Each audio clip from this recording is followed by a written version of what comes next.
दोस्तों जरा सोचिए, एक ऐसा हथियार जिसमें ना गोली चाहिए, ना मिसाइल और ना ही ढेर सारा बारूद, बस रोशनी की एक बेहद तेज किरण छोड़ी और सामने उड़ रहा दुश्मन का ड्रोन कुछ ही पलों में धुआं बन जाए। दोस्तों सुनने में ये किसी हॉलीवुड फिल्म का सीन लगता है, लेकिन भारत अब इस टेक्नोलॉजी को हकीकत में बदलने की दिशा में तेजी से आगे बढ़ रहा है।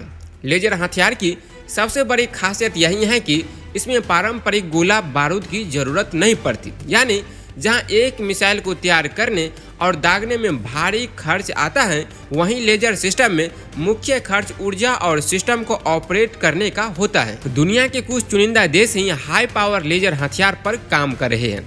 अमेरिका, ब्रिटेन, चीन और भारत इस टेक्नोलॉजी की दौड़ में आगे है।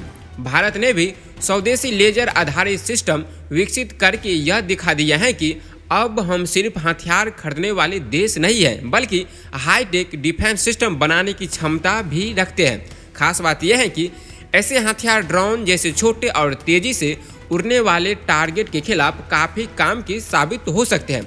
आज के दौर में ड्रोन युद्ध का एक बड़ा हिस्सा बन चुके हैं, इसीलिए उन्हें कम लागत में रोकने वाली टेक्नोलॉजी की मांग तेजी से बढ़ रही है। दोस्तों यही वजह है कि लेजर हथियार को लेकर दुनिया की नज़र भारत पर टिकी हुई है। अगर भारत भविष्य में इस टेक्नोलॉजी का सफलतापूर्वक निर्यात करता है तो यह देश के डिफेंस एक्सपोर्ट के लिए बड़ा गेम चेंजर साबित हो सकता है। लेकिन यहाँ एक बड़ा सवाल भी खड़ा होता है, क्या ऐसी बेहद संवेदनशील सैन्य टेक्नोलॉजी को दूसरे देशों को बेचना सुरक्षित होगा?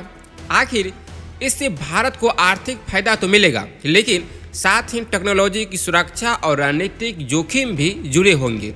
यानी मामला सिर्फ लेजर से ड्रोन गिराने का नहीं है, असली खेल है टेक्नोलॉजी, पैसा, रणनीतिक और दुनिया में भारत की बढ़ती डिफेंस ताकत का। अब देखना यह है कि भारत इस लेजर टेक्नोलॉजी को सिर्फ अपनी सुरक्षा तक सीमित रखता है या आने वाले समय में इसे दुनिया के दूसरे देशों के लिए भी एक बड़ा डिफेंस एक्सपोर्ट बना देता है। दोस्तों अब तक दुनिया के बड़े बड़े देश लेजर हथियार की इस टेक्नोलॉजी को अपनी सबसे सुरक्षित तिजोरी में छिपाकर रखते आए हैं, लेकिन भारत ने शायद इस दौर में एक कदम आगे निकलने का फैसला कर लिया है। दोस्तों सबसे बड़ा सवाल है, आखिर पूरी दुनिया इस टेक्नोलॉजी के पीछे इतनी बेताब क्यों है? इसका सबसे बड़ा कारण है ड्रोन वारफेयर। हाल के संघर्षों ने दिखा दिया है कि करोड़ों अरबों की लागत वाली डिफेंस सिस्टम के सामने कुछ लाख रुपये का ड्रोन भी बड़ी मुसीबत खड़ी कर सकती है। सबसे बड़ी परेशानी तब आती है जब सस्ते ड्रोन को रोकने के लिए बेहद महंगी मिसाइल दागनी पड़ती है। यानी अगर दुश्मन का ड्रोन कुछ लाख का है और उसे गिराने में करोड़ों की मिसाइल खर्च हो जाए तो ये मुकाबला ज़्यादा देर तक चलना किसी भी देश की जेब पर भारी पड़ सकता है। और यहीं से डायरेक्ट एनर्जी वेपन यानी DEW की कहानी शुरू होती है। लेजर हथियार की खासियत है कि इसमें हर टारगेट के लिए पारंपरिक मिसाइल की तरह अलग से गोला बारूद खर्च नहीं होता।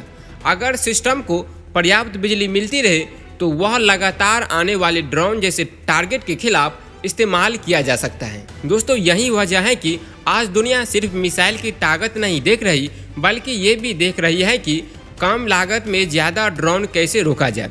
भारत के लिए यह सिर्फ एक नया हथियार नहीं, बल्कि डिफेंस टेक्नोलॉजी के बाजार में अपनी जगह मजबूत करने का मौका भी है। लेकिन असली सवाल अब भी वही है, क्या लेजर हथियार सच में भविष्य के ड्रोन युद्ध का सबसे बड़ा जवाब बनने वाला है, या फिर इनके सामने भी कुछ ऐसी सीमाएं हैं जो युद्ध के मैदान में इसका पूरा खेल बदल सकती है? यही असली कहानी है जिसे समझना सबसे जरूरी है। दोस्तों यही वजह है कि फिलीपींस, इंडोनेशिया और खाड़ी के कई देश भारत की इस टेक्नोलॉजी में दिलचस्पी दिखा रहे हैं। लेकिन यहाँ एक बड़ा सवाल भी उठता है, क्या भारत को अपनी इतनी संवेदनशील डिफेंस टेक्नोलॉजी दूसरे देशों को बेचनी चाहिए? देखिए रिस्क तो है। अगर भारत इस टेक्नोलॉजी को एक्सपोर्ट करता है तो सबसे बड़ी चुनौती होगी इसकी सुरक्षा, क्योंकि आज नहीं तो कल दुनिया की दूसरी सबसे डिफेंस पावर भी ऐसी टेक्नोलॉजी को और बेहतर बनाने की कोशिश करेगी। ऐसे में भारत के पास अभी मौका है कि वह इस बढ़ते बाजार में शुरुआत से ही अपनी मजबूती जगह बना ले। अगर भारत समय रहते ग्लोबल मार्केट में उतरता है तो फायदा सिर्फ हथियार बेचने तक सीमित नहीं रहेगा, इससे देश को बड़ी विदेशी कमाई हो सकती है। भारतीय डिफेंस कंपनियों को नई पहचान मिल सकती है और दुनिया के हथियार बाजार में भारत की बार्गेनिंग पावर भी बढ़ सकती है। सबसे बड़ी बात, भारत अपनी टेक्नोलॉजी उन देशों के साथ साझा कर सकता है जिसके साथ उसके रणनीतिक और रक्षा संबंध मजबूत हैं। इससे सिर्फ व्यापार नहीं बढ़ेगी बल्कि भारत का भू राजनीतिक प्रभाव भी मजबूत हो सकता है। यानी कहानी अब सिर्फ मेक इन इंडिया तक सीमित नहीं है। भारत तेजी से मेक फॉर द वर्ल्ड की तरफ बढ़ने की कोशिश कर रहा है। लेजर और डायरेक्ट एनर्जी हथियार आने वाले समय में आधुनिक युद्ध का अहम हिस्सा बन सकते हैं। अगर भारत इस क्षेत्र में शुरुआती बढ़त हासिल कर लेता है तो डिफेंस एक्सपोर्ट के मामले में यह देश के लिए बड़ा गेम चेंजर साबित हो सकता है। लेकिन आखिरी फैसला आसान नहीं है। एक तरफ अरबों डॉलर का बाजार है तो दूसरी तरफ राष्ट्रीय सुरक्षा और संवेदनशील टेक्नोलॉजी का सवाल। अब आपकी बारी है।